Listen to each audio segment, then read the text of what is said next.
Хабаровске якутское землячество при поддержке постоянного представительства Якутии встретило лето национальным праздником Эсэх. В рамках мероприятия было подписано соглашение о сотрудничестве между ассамблеями народов Хабаровского края и Республики Саха. Смотрите далее.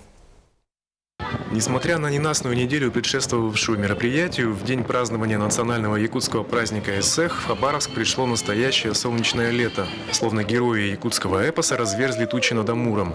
По традиции гостей встречали настоящим кумысом, прежде чем они смогли увидеть завораживающее представление – обряд алгыс.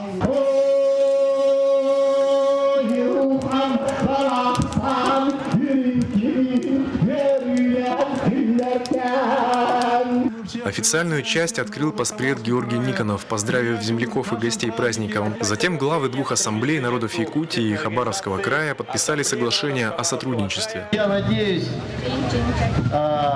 наше сотрудничество, которое было и без договора уже плодотворным, оно получит новый импульс. Безусловно, опыт Якутии, который уже лет 15 имеет ассамблею, провело 4 съезда больших народов Якутии.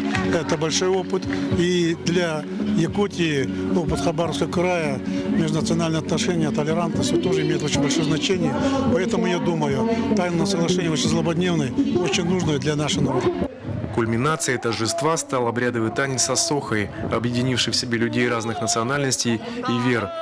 У нас в деревне Японии, в древней Японии тоже есть такое, когда вот праздник, но жители и села, они вместе собрались и танцевали, и как вокруг ходят.